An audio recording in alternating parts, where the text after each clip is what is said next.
Hey guys, Milesy here, and another Steam Deck video for you, this time in regards to a Steam client update on the stable channel.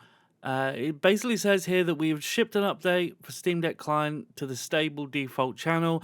This update includes all the changes and improvements that have been undergoing testing in the beta and preview channels, which includes replace launch option dialog with new UI that includes a checkbox to remember the user's selection.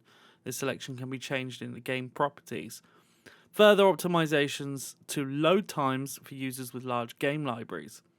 Added pinned notifications for new inventory items, trade offers, async game turns, moderator messages, offline chat messages, and help request replies in quick access notifications. Added more buttons to the list of inputs that skips the BPM deck startup animations. Changing download regions no longer requires restarting the Steam client. UI digital navigation key repeats are faster. Navigation column in the overlay is now centered vertically to match the rest of the main menu. Various fixes to make the UI scale better in higher resolutions. Fixed intermittent browser crash when closing update news dialog. Fixed background images on a collection on the app details page not being clipped correctly. Fixed some issues completing purchases through some payment providers. Fixed some UI scaling issues in the overlay when running in games in high resolution. Fixed a case where disconnecting a controller while navigating would not cancel repeat movements. Fixed issue opting into some game beta even branches. Fixed issue viewing the hardware survey web page after submitting results. Fixed audio crackling and loss when streaming from Linux and Steam Deck using Remote Play. Fixed A and C keystrokes on the app details page triggering an animation. They've added the up and down cursor keys to the on-screen keyboard.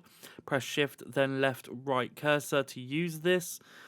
Added ability to move the standalone and overlay keyboard. Fixed issues with digital navigation getting stuck on text boxes when using a physical keyboard. Fix some issues using the virtual keyboard paste button outside of a web context. Fix the issue where the virtual keyboard would continuously be visible after exiting a game. Controller configuration, browsing screen can now preview configurations, and the selection process is now previews then applies instead of directly selecting the configuration. Added a search tab to the controller layout browser screen. Rework the layout of the mode settings on the page to show more content. Gyro calibration rework, where the calibration calculates an anti-drift value as normal, but also records gyro and accelerometer noise while stationary. So the always-on auto calibration toggle to enable is more disconcerting, and should only recalculate anti-drift when on a stable surface. Also generates Steam input API origins for some virtual menu modes that were missing them. Added support for the ArmorX Pro gamepad in the PS4 mode. Added navigation to controller inputs and modes from the preview screen. Added a specific Xbox Elite layout preview page. Added a specific Switch Pro layout preview page. Added support for the Thrustmaster eSwap Pro controller for Xbox. Handle errors better and fix some cases where configs would no longer load. On larger screens, combine the keyboard and numpad tabs of the choose binding screen.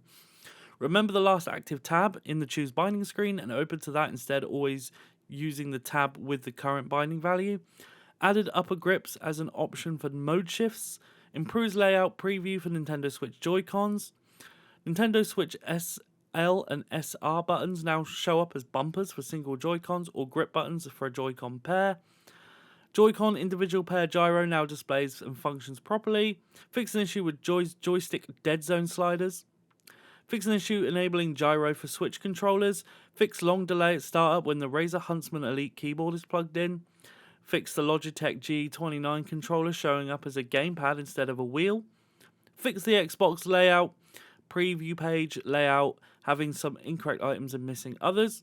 Fix the issue where Steam controller joysticks would have unintended input during Steam button chords. Fix long delay at startup when Razer keyboards are connected. Fix the crash with games that use Windows gaming input. Fix issue with joystick dead zone visualization not updating. Fix some cases where some languages could have been text overflow in the binding screen. Fix capture button icon not being displayed, and fix the Switch Pro layout preview not showing the gyro.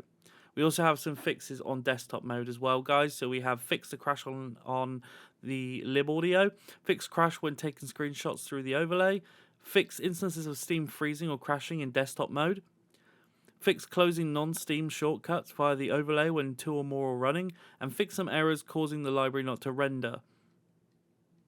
So, guys, that's pretty amazing stuff that we've had here. Major update for February 1st. Let me know if there's something you were excited about here or anything you think was missing, and I will see you with the next one.